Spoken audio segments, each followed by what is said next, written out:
Hello friends, कैसे हो आप सब। Welcome to my YouTube channel. तो हम कर रहे हैं DSSB के लिए TGT SST की तैयारी। और आज हम करेंगे 50 क्वेश्चन इस वीडियो में हिस्ट्री के, जो कि DSSB ने 2018 के एग्ज़ाम में पूछे हैं। तो बिना किसी देरी के फ्रेंड्स शुरू करते हैं।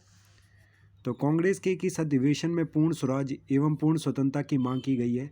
तो लाहौर अधिवेशन जो हुआ था 1929 को रावी नदी के किनारे, और इस अधिवेशन की अध्यक्षता हमारे जवाहरलाल नेहरू ने करी थी लाहौर में, और पूर्ण स्वराज की उन्होंने यहाँ पे डिमांड रखी थी। तो इस बात को हमें ध्यान रखना है फ्रेंड्स। नेक्स्ट क्वेश्चन है, निम्न में से कब फ्रांस को एक गणतंत्र एवं अराजकता को समूह नष्ट किया गया। तो 21 सितंबर 1793, और फ्रेंच रिवॉल्यूशन की डेट है आपकी 1789 में। नवंबर दोषी किसे कहा जाता है, जिनको नवंबर क्रिमिनल कहा जाता है। तो ये आपके समाजवादी थे, कैथोलिक थे और लोकतंत्रवादी थे। ये आपका सही आंसर है फ्रेंड्स। ये समाजवादी, नाजीवादी, लोकतंत्रवादी नहीं, ये भी गलत है आपका। इसका सही आंसर आपका समाजवादी, कैथोलिक और लोकतंत्रवादी। वर्ष 1914 में रूस के अंतर्गत महिला फैक्ट्री मजदूर का कितना प्रतिशत कम कर्मचारी वर्ग था। तो 31% जो वुमेन थी वो फैक्ट्री में उस टाइम पे वर्किंग थी। ये भी DSSB ने सारे क्वेश्चन 2018 के एग्जाम में पूछे हैं। वर्ष 1920-21 में बहुत से भारतीय सोवियत क्रांति से प्रेरित थे। निम्न में से किस भारतीय नेता ने रूसी समाजवादी क्रांति से प्रेरित होकर लेनिन की जिंदगी और इसके विचार, लाल क्रांति के पश्चात पुस्तक एवं लेख लिखे। तो जो जवाहरलाल नेहरू थे, ये समाजवादी विचारधारा से बहुत ज़्यादा प्रभावित थे। और जो लेनिन थे, व्लादिमीर लेनिन, जो कि एक बोल्शेविक थे, और बहुत योगदान रहा था इनका रशियन रिवॉल्यूशन में 1917 में, जो अक्टूबर को हुई थी। तो जवाहरलाल नेहरू ने उनकी विचारधारा को अपनाया। किसने कहा था कि हम समुद्र एवं महासागरों में लड़ेंगे। तो चर्चिल ने कहा था। चर्चिल जो कि इंग्लैंड के प्रधानमंत्री थे। फ्रांसीसी क्रांति का कौन सा काल आतंकी काल के नाम से जाना जाता है। तो 1793 से 1794, इसको इस टाइम पे जैकोबिन वहाँ पे आ गए थे, और जैकोबिन ने अपने खिलाफ, जो भी उनके खिलाफ बोलता था, उन सबको उन्होंने मारना शुरू करा, जेल में डालना शुरू करा। निम्न में से कौन सा समाचार पत्र नील किसान आंदोलन का समर्थक था। तो हिंदू पैट्रियार्क इसको कहते हैं, हिंदू पैट्रियार्क। मंगल पांडे का संबंध निम्न में से किस इन्फेंट्री से है। तो जो मंगल पांडे थे, जिनकी वजह से 1857 की क्रांति की शुरुआत हुई थी। तो 34वीं नेटिव इन्फेंट्री, यहाँ पे इन्फेंट्री लिखा है।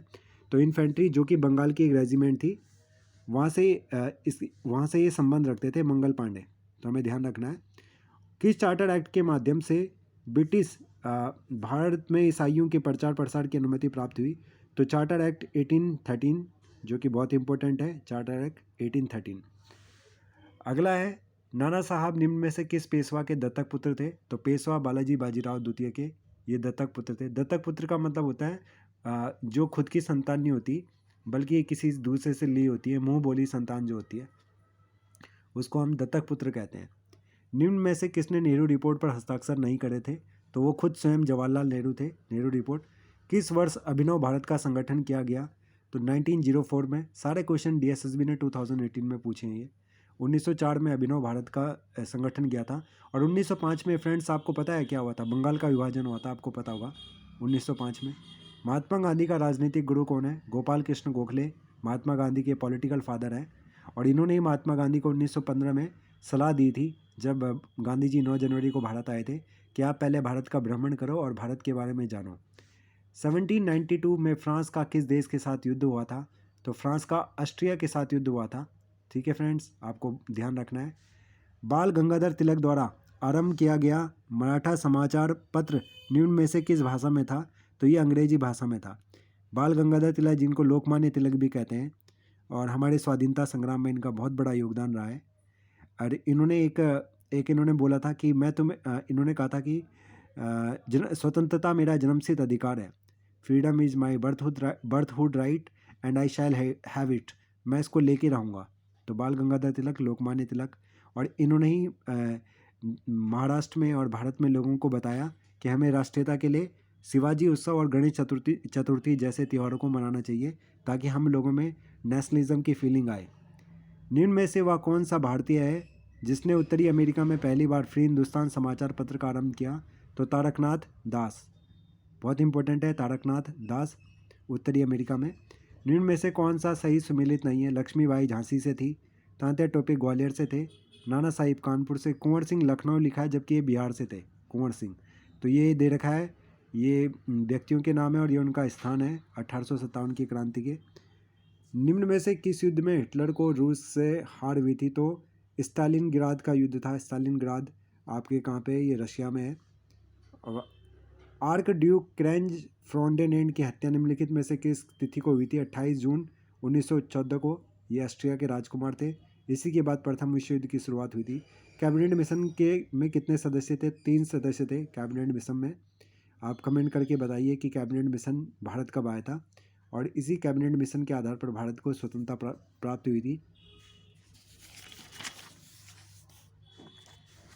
नेक्स्ट क्वेश्चन है फ्रेंड्स, वर्ष 1903 में मोनसेविक की रूस में क्या स्थिति थी? तो मोनसेविक और बोल्शेविक दो दल थे, तो ये अल्पसंख्यक थे, माइनॉरिटी में थे ये।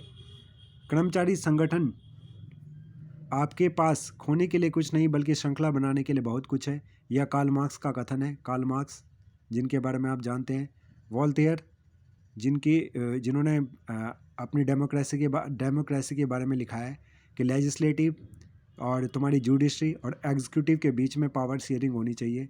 हिटलर तो आपको पता है जर्मनी के थे, और लेनिन, व्लादिमीर लेनिन रशिया से थे। हिंदू महासभा की ओर से प्रथम गोलमेज सम्मेलन में किसने भाग लिया? जयंकर एवं मूजे ने लिया था। Doctor Bhimrao Ambedkar drafting committee के हेड रह चुके हैं हमारे। रोम बर्लिन समझौते पर हस्ताक्षर कब किए गए थे? तो अक्टूबर 1936 में, ये याद रखना आपको, अक्टूबर 1936 में। लॉर्ड कैनिंग का कार्यकाल 1856 से लेकर 1862 तक, और जिस टाइम प्रथम स्वतंत्रता संग्राम हुआ उस टाइम लॉर्ड कैनिंग भारत के क्या थे? गवर्नर जनरल थे, वायसराय थे। ये बात हमें ध्यान रखनी है। अमेरिका ने प्रथम विश्व युद्ध में किस वर्ष भाग लिया? 1917 में, 1970 में। और अमेरिका जो था अलाइड पावर में था, मित्र राष्ट्र में। सविनय अवज्ञा आंदोलन किस वर्ष वापस ले लिया गया? सिविल डिसओबीडियंस मूवमेंट कहते हैं इसको। तो 7 अप्रैल 1934 को शुरुआत हुआ था, ख़त्म हो गया था। और इसकी शुरुआत साबरमती से दांडी जो यात्रा करी थी गांधी जी ने, जिसको 24 दिन लगे थे, जिस यात्रा में 240 मील की टोटल यात्रा थी, वहाँ से इसकी शुरुआत हुई थी, नमक बनाकर उन्होंने। और बाद में 1934 में इसको वापस ले लिया गया था। शांति, भूमि एवं रोटी, यह नारा किसका है? तो ये लेनिन का नारा है, ठीक है। Peace, land and bread. Mahatma Gandhi को राष्ट्रपिता की संज्ञा किसने दी? सुभाष चंद्र बोस ने राष्ट्रपिता कहा है महात्मा गांधी को। और महात्मा किसने कहा है? अगर आपसे पूछा जाए तो रविंद्रनाथ टैगोर ने उनको महात्मा कहा है, जबकि राष्ट्र के पिता सुभाष चंद्र बोस ने उनको कहा है, ठीक है। ये गोपाल कृष्ण गोखले उनके पॉलिटिकल फादर थे। और जवाहरलाल नेहरू देश के प्रथम प्रधानमंत्री और एक समाजवादी थे। भारत छोड़ो प्रस्ताव किस नेता के द्वारा पारित किया गया? तो भारत छोड़ो प्रस्ताव महात्मा गांधी के द्वारा 1949 में। ये बात हमें ध्यान रखनी है। भारत छोड़ो प्रस्ताव किस नेता के द्वारा पारित किया गया? नहीं, नेता के द्वारा पारित किया गया था, सॉरी, जवाहरलाल नेहरू के द्वारा। बाकी मूवमेंट में बहुत बड़ा योगदान जो था वो गांधी जी का था। रूस की क्रांति 1917 के समय रूस का राजा कौन था? तो निकोलस सेकंड, ठीक है, जॉर्ज निकोलस सेकंड था, ठीक है, हमें ध्यान रखना है। आज़ादी के दौरान 1947 में भारतीय राष्ट्रीय कांग्रेस का अध्यक्ष कौन था? तो जे.बी. कृपलानी उस टाइम पे भारतीय राष्ट्रीय कांग्रेस के अध्यक्ष थे आज़ादी के समय। ये बात हमें ध्यान रखनी है। राजेंद्र प्रसाद हमारे संविधान सभा के स्थायी अध्यक्ष थे और प्रथम राष्ट्रपति भारत के। जवाहरलाल नेहरू प्रथम प्रधानमंत्री और 1947 से 1965 तक रहे थे, सबसे लंबे समय तक। मौलाना अबुल कलाम आज़ाद भारत के प्रथम शिक्षा मंत्री थे। फ्रेंड्स, अगला क्वेश्चन है, डैश के आर्थिक मंदी 1929 के द्वारा न्यू डील पॉलिसी को जारी किया? तो फ्रैंकलिन डी रूजवेल्ट, जो कि अमेरिका के राष्ट्रपति थे, इनके द्वारा क्या किया गया था जब आर्थिक मंदी आई थी पूरे विश्व में, जिसका सबसे ज़्यादा प्रभाव अमेरिका और यूरोप पर पड़ा था। मंदी जीवन नामक रचना किसके द्वारा लिखी गई है? तो सचिंद्र नाथ सन्याल के द्वारा मंदी जीवन नामक रचना। वैदिक काल में निम्नलिखित में से किस अनाज के लिए व्रीहि शब्द का प्रयोग किया? तो चावल के लिए व्रीहि शब्द का प्रयोग। और वैदिक काल में ऋग्वैदिक काल 1500 से लेके 1000 BC था, और 1000 BC से लेके और 600 BC तक का जो टाइम पीरियड था उसको वैदिक काल कहा जाता है। पहले ऋग्वैदिक फिर उत्तर वैदिक काल आता है, जिसमें तुम्हारे यजुर्वेद, सामवेद और अथर्ववेद की रचना हुई थी। और बाद में बौद्धिस्ट पीरियड आता है, बौद्ध धर्म और तुम्हारे जैन धर्म की स्थापना होती है। और बाद में फिर मौर्य पीरियड आता है। निम्नलिखित में से किस दिन खिलाफत दिवस मनाया जाता है? तो 17 अक्टूबर 1919 को हम क्या खिलाफत दिवस मनाते हैं? खिलाफत दिवस मनाया गया था, मनाते नहीं है। ठीक है। दो ब्रदर्स थे, मोहम्मद अली एंड शौकत अली, तो दोनों ने इसकी मूवमेंट की शुरुआत करी थी, गांधी जी से सहयोग मांगा था। निम्नलिखित में से किस व्यक्ति को हिंदू दर्शन की सांख्य पद्धति के संस्थापक के रूप में जाना जाता है?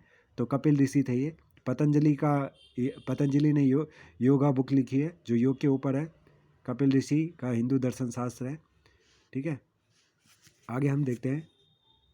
और इंडियन नेशनल आर्मी INA मुकदमे जो डैश के रूप में लोकप्रिय है? तो लाल किले मुकदमे के रूप में ये लोकप्रिय है। नवंबर 1945 और 1946 के बीच इंडियन नेशनल आर्मी के कई अधिकारियों के कोर्ट मार्शल द्वारा ब्रिटिश मुकदमे थे। तो लाल किले में इनके ऊपर मुकदमे चलाए गए थे ब्रिटिश गवर्नमेंट के द्वारा। भगत सिंह और उनके मित्रों को किस मामले में गिरफ्तार किया गया था? तो सेंट्रल असेंबली बम कांड में इनको गिरफ्तार किया गया था। यह बात आपको ध्यान रखनी है फ्रेंड्स। और भगत सिंह के बारे में मैंने बहुत ही डिटेल में एक वीडियो बना रखी है, आप जाइए और सर्च मार कर उसको देख सकते हैं कि किस तरह से भगत सिंह ने और उनके दोस्तों ने जिनमें उनके दोस्त थे बटुकेश्वर दत्त, सुखदेव, इन लोगों ने किस तरह से भारत की आज़ादी के लिए चंद्रशेखर आज़ाद आंदोलन चलाया था। विजयनगर साम्राज्य का अंतिम शासक कौन था? तो श्रीरंगा तृतीया, ये अंतिम शासक थे। और विजयनगर साम्राज्य के सबसे महान शासक थे कृष्णदेव राय। हरिहर और बुक्का 1336 ईस्वी में उन्होंने स्थापना करी थी इसकी, जो आज के कर्नाटक में है विजयनगर। छत्रपति शिवाजी किस मराठा घराने से थे? तो भोसले घराने से थे। दक्षिण भारत के मालाबार क्षेत्र में किस वर्ष मोपला विद्रोह हुआ था? तो 1921 में दक्षिण भारत में मोपला विद्रोह हुआ था। और 1921 में उस टाइम पे हम देखते हैं कि उत्तर भारत में नॉन कॉपरेशन मूवमेंट, असहयोग आंदोलन भी बहुत तीव्र गति से चल रहा था। अखिल भारतीय स्पर्शता विरोधी संघ किस वर्ष स्थापित किया गया? तो 1932 में। ठीक है, दलितों के लिए। और अंबेडकर बहुत बड़े एक व्यक्ति थे जिन्होंने दलितों के लिए आवाज़ उठाई थी।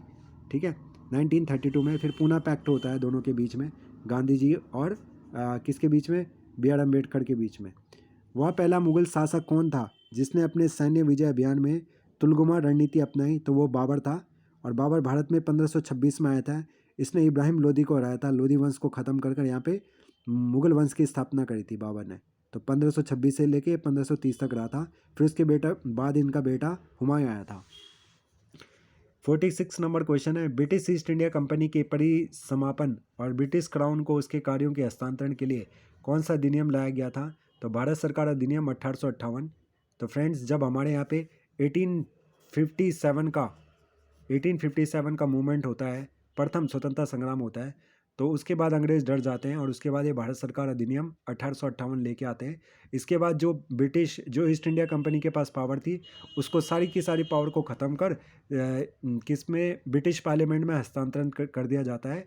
और एक वायसराय की, इस एक्ट के तहत भारत के लिए एक सचिव और की स्थापना की जाती है और वायसराय का पद स्थापित किया जाता है।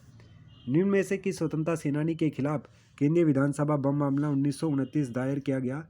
तो बटुकेश्वर दत्त जो थे उनके ऊपर ये मामला दर्ज होता है।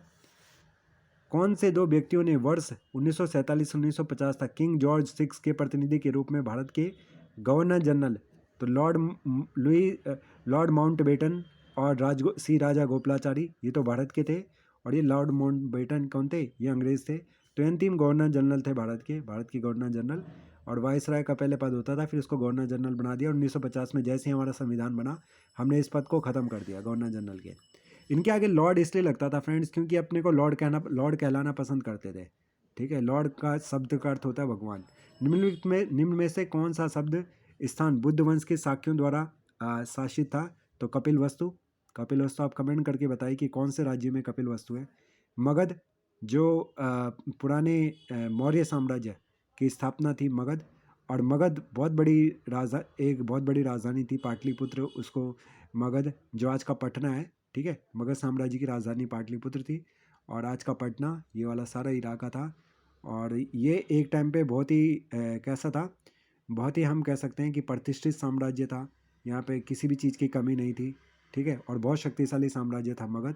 ठीक है, अगला क्वेश्चन है, अहिनलवाड़ा किस राजवंश की राजधानी थी? तो सोलंकी वंश की राजधानी थी, और सोलंकी वंश की राजधानी थी ये, तो ये ध्यान रखना है। तो हमने कर दिए 50 क्वेश्चन इस वीडियो में।